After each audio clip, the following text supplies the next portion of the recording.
Hello and welcome everyone on my channel, the Garden City Project. My name is Greg Holenstein and I'm a landscape architect. And in this episode, I'm going to talk about landscape architecture.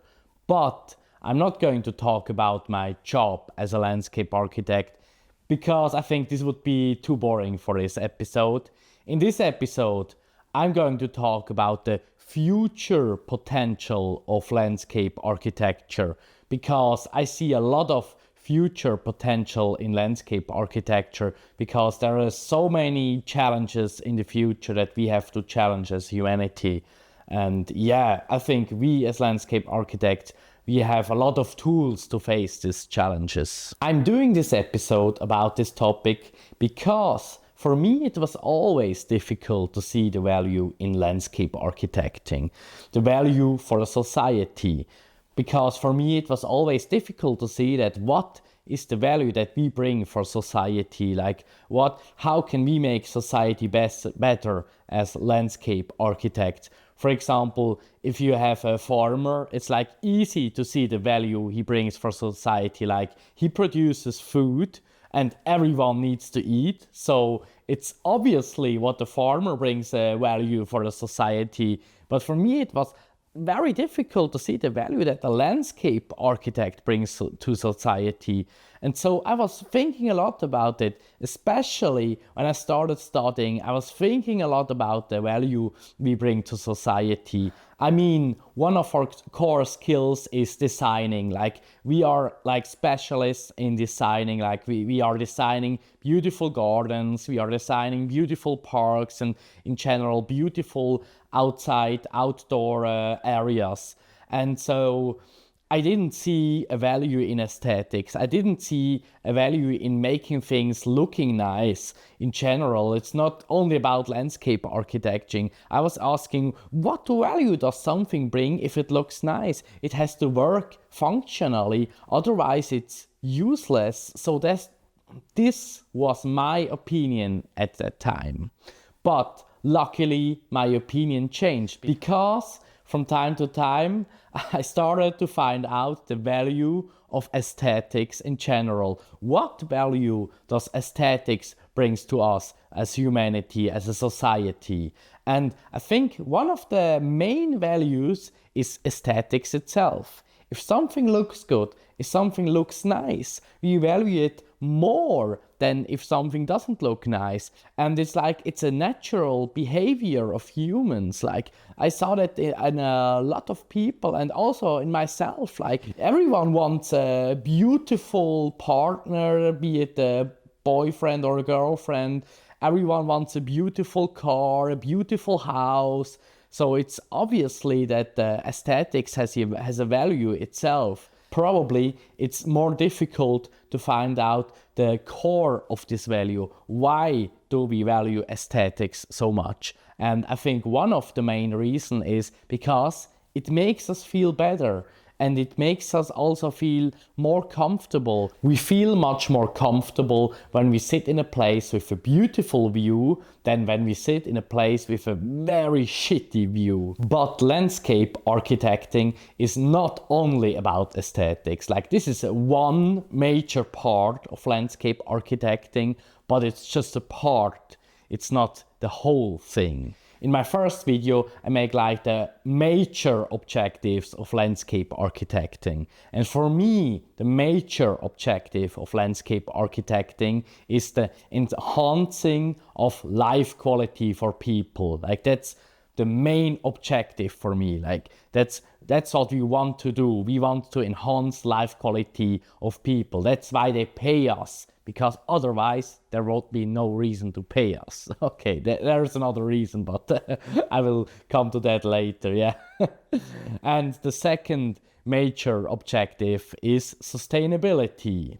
And sustainability is a big part. Like there's a lot of things that can be understood with sustainability. Like there are many different aspects. I will take a short look about the main aspects of sustainability. I can also remember a funny story, like when I was studying and I was telling some of my friends what I was studying, they were telling me, oh, you're like studying like painting trees like a little child or what? And then, yeah, I was just laughing about it and this.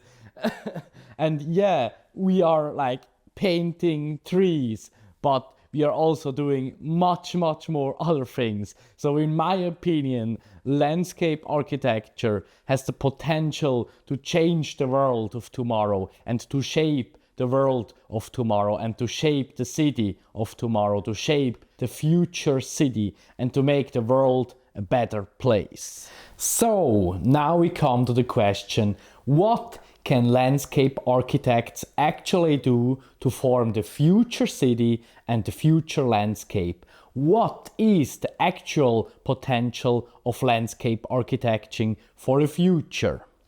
And for that reason, we come now to the first topic, and that is rainwater management. And rainwater management is part of sustainability. One of our main tasks of landscape architect is to design the landscape and the surrounding of buildings that the rainwater goes away as quick as possible. And in the future, we also have to care that the rainwater doesn't just go away as quick as possible, but that we also can keep some of the rainwater, like in a sponge city. Like this is a future. In the future, we have to take care that the city can keep some of the rainwater for dry seasons. And in the future, this will be much more and more important, especially in the fast growing cities all around the world. A lot of cities have a short period where there is a lot of rainfall and they have to collect some of the rainwater and they have to take care that there is not a flood in the city like we had in Dubai last time. There was a big flood because they were not prepared for so much rainwater, and we don't want that to happen because this is very counterproductive and this makes a lot of damage if we have a flood in a city. And so when the cities are growing bigger and bigger, we have to take care that we build those cities, that they have a functional system, that the rainwater goes away and we keep some of the rainwater in green spaces. There are a lot of possible solutions for that, and we as landscape architect, our task is to find solutions, to find better solutions and to work on the solutions and to design the landscape that this works properly. And the second topic is adaptation to a warming climate in cities. And we are talking now here about the microclimate. We are not talking about the global climate change. This has nothing to do with this topic, or at least that's not the same. We have to see this as separate things, because the warming microclimate in cities happens because in cities we have a lot of concrete, we have a lot of asphalt, and we have very few trees and very few green spaces. And so those things, they heat very quickly and very much, and they keep the heat. And there is no way the heat can escape from the cities because mostly we build tall buildings. And so the cities are always much hotter on hot days than the surrounding landscape because of these factors. And so we as landscape architects, our task is to make the microclimate in the cities cooler. And for that, we have to use our knowledge about using the plants correctly and to make the climate in cities better. And so this is also one of our major tasks for the future as landscape architects. The third topic is the integration of natural and built environment. We want to fit them together. One of our major goals should be to bring nature back to cities. We don't want to have them separated, we are in nature and then we go to the cities and there is no nature at all. We want to bring the nature to the cities. We want to integrate nature into the cities. And this is for several reasons. As I told you before, the microclimate is better when we integrate nature to the cities, and many more things. And it also works together with the sponge city, of course, because if we have a lot of green spaces, they are better in keeping rainwater, they are better in cooling the city. And so this is also a major task for the future, especially for landscape architects, because we have the knowledge to do this. And so we should use our knowledge to make those things, to integrate nature into cities. Furthermore, we also want to integrate renewable energies into the landscape and into the cities, because we don't want to destroy the landscape with renewable energies. We don't want that people say, oh no, this looks so ugly if there are like solar panels everywhere and windmills. We want to integrate them into the landscape. We want to integrate them in a good way, in an aesthetic way, so that it looks all good and people are happy with that, because that's our major goal, to satisfy people. And it's not useful when we build a lot of renewable energies everywhere and people are not satisfied with that and people are getting angry because of that. We need to find a good solution that fits together, like the needs for energy we have as a civilization and also the needs of aesthetics and all the other kind of needs. So we need to find good solutions. The fourth topic is better outdoor activities in cities, because we want to make people go outside and do outdoor activities. That's one of our major goals. This goal fits together with life quality. This brings life quality to people, because outdoor activities are essential for like well-being and for health. For example, you want to build like pump track trails, walking paths, and also outdoor gyms, and much more things that bring people outside in cities. And of course, we want to create a good environment and encourage people to go outside and to stay outside,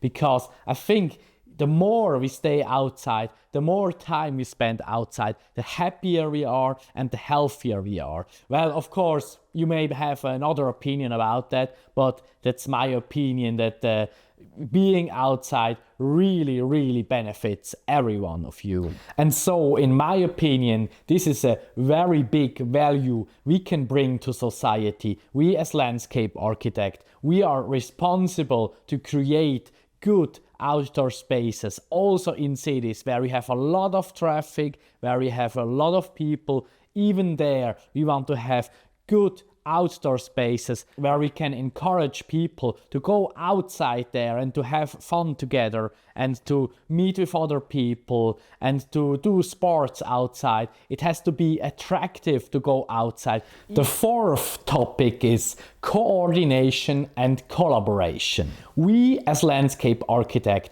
we work together with architects, environmentalists, urban planners, different kind of engineers, different kind of other planners, like we working interdisciplinary. And so one of our strengths is collaboration and coordination with other planners. And we as landscape architects, if we want to create the city of tomorrow, we should use this knowledge, we should use this ability to collaborate and to coordinate, to bring the best solution for the future city, and to bring the best solution also to implement like new technologies.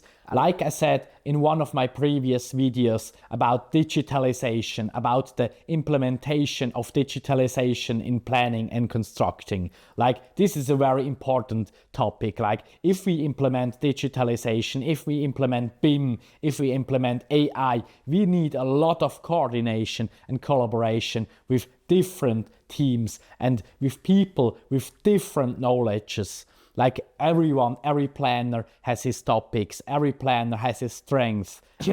We need to bring together all these strengths to make the solutions as good as possible for the future city.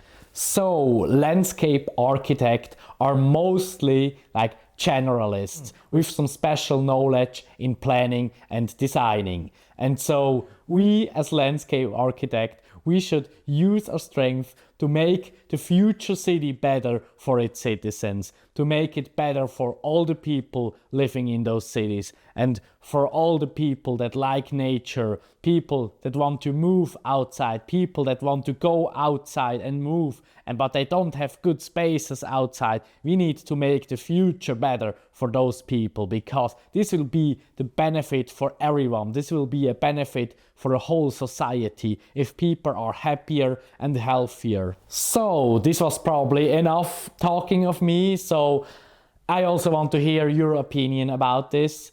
Are you landscape architects, or in what kind of jobs are you working, and what's your opinion about this? Do you see this the same way as I do, or do you see this a bit differently? I would like to have your opinion in the comments. And yeah, so this is the end of my video. If you liked it, just press the like button, leave me a comment here, and see you next time. Bye.